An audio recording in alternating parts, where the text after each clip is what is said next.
there are likely scenarios or likely stages of progression.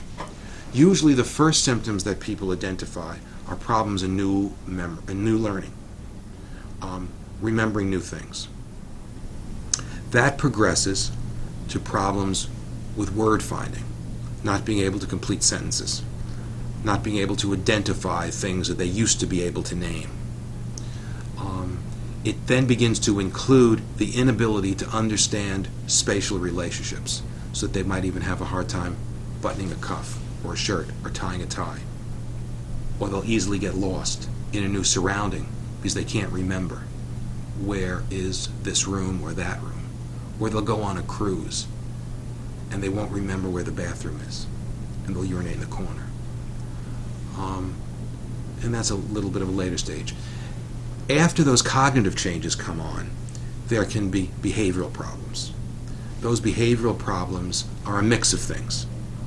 They can be agitation, they can be psychosis, they can be depression, they can be sleeplessness or sleep disturbances. And those usually happen not in the earliest stage of the disease, but middle or late. At the end of the disease, the very end, we're left with a person who has no humanity. What we call being human is gone. They can't communicate. They can't remember. They scream when they need attention. They often can't move because they're cachectic and very much with shriveled and have their muscles very tight.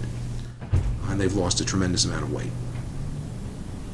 They often die of the complications of immobility, which means a bladder infection, a pneumonia, a lung infection, or a bed sore that has become infected because of incontinence with usually feces, and then they get gram-negative sepsis and die. You see that, and you can see how she smiles and the glow in her eyes, and then you see her soon, you'll see a little difference.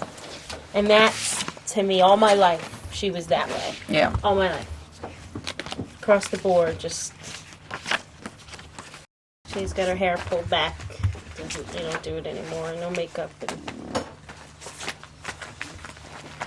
And at one point she was putting everything under the mattress, folding her dresses up and putting everything of value under her mattress and under the couch cushions too.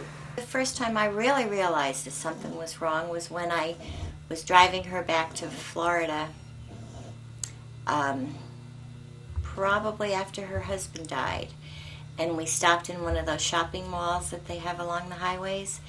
And I said, oh, let's go in the bookstore. And she said to me, oh, my daughter always stops in the bookstores. Oh. And I thought, well, who am I then?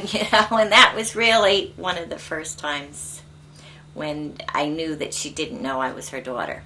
The way that I remember her, she was just always proper. And if she knew that she did some of the things that she did, I think it would just devastate her. So it's like she's not her anymore.